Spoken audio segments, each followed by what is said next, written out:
Sir, ಕರ್ನಾಟಕದಲ್ಲಿ ಅನೇಕ ಮಂದಿ ಕಾಂಗ್ರೆಸ್ ನಾಯಕರುಗಳಿದ್ದಾರೆ ಸರ್. ಮೋದಿ, ಅಮಿತ್ ಶಾ ಹಿಡಿದು ಕುಮಾರಸ್ವಾಮಿ ತನಕ ಎಲ್ರಿಗೂ D K Shivakumar, D K Suresh ಮೇಲೆ ಕಣ್ಣಲ್ಲ. ಯಾಕಿದು? ನನಗೆ ಗೊತ್ತಿಲ್ಲ. ಪ್ರೀತಿ ಜಾಸ್ತಿ, ಪ್ರೀತಿ ಇದರಿಂದ ಹೆಚ್ಚು ಅವಾಗವಾಗ ಜಪ ಮಾಡ್ತಾರೆ. ಕುಮಾರಸ್ವಾಮಿಯವರು ಸಹ ಒಂದು ಸ್ಟೇಟ್ಮೆಂಟನ್ನು ಕೊಟ್ಟಿದ್ರು ಇತ್ತೀಚೆಗೆ. ಅಲ್ಲೆಲ್ಲ ಕನಕಪುರದಲ್ಲಿ ಕಲ್ಲು ಹೊಡಿತಾ ಇದ್ದವರನ್ನೆಲ್ಲ MP ಮಾಡಿದರೆ ಅವ್ರು ದೇಶ ವಿಭಜನೆ ಮಾಡಿದೆ ಮತ್ತೇನು ದೇಶ ಜಾಯಿನ್ ಮಾಡ್ತಾರಾ ಅಂತೆಲ್ಲ ಮಾತಾಡಿದರು. ಯಾಕೆ ಇಷ್ಟೊಂದು ಹಾಗೆ ದ್ವೇಷ? ಅವ್ರು ಹೇಳಿದ್ನಲ್ಲ, ಅವ್ರಿಗೆ ಭಾಳ ಪ್ರೀತಿ, ಅವ್ರ ಕುಟುಂಬಕ್ಕೆ ನನ್ನ ಕಂಡ್ರೆ ಭಾಳ ಆತ್ಮೀಯತೆ ಜಾಸ್ತಿ. ಅವರು ಏನು ತೀಕ್ಷ್ಣವಾಗಿ ಮಾತಾಡಿದರೆ ಅದಕ್ಕಿಂತ 4ರಷ್ಟು ತೀಕ್ಷ್ಣವಾಗಿ ಮಾತಾಡುವಂಥ ಶಕ್ತಿ ಭಗವಂತ ಜಿಲ್ಲೆಯ ಜನ ನನಗೆ ಕೊಟ್ಟಿದ್ದಾರೆ.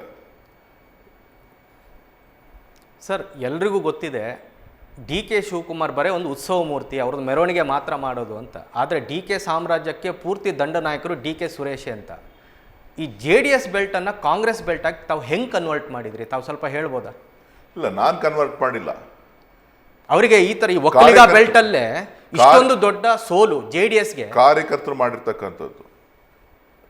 ಕಾರ್ಯಕರ್ತರು, ಕಾಂಗ್ರೆಸ್ನ ಕಾರ್ಯಕರ್ತರು ಇವತ್ತು ಇಡೀ ಮೈಸೂರು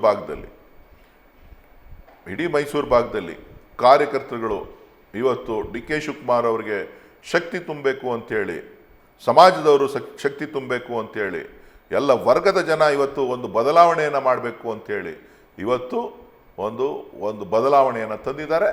ಆ ಬದಲಾವಣೆಯನ್ನು ತಂದಿರೋಂಥ ನಿಟ್ಟಿನಲ್ಲಿ ಡಿ ಕೆ ಶಿವಕುಮಾರ್ ಅವರು ಇರ್ಬೋದು, ನಾನಿರ್ಬೋದು, ಇಡೀ ನಮ್ಮ ಪಕ್ಷ ಇರ್ಬೋದು, ಅವರನ್ನು ಗೌರವಿಸ್ತದೆ. ನ್ಯೂಸ್ ಫಸ್ಟ್, ನಿರ್ಭೀತಿಯಿಂದ ನಿಮ್ಮ ಪರವಾಗಿ.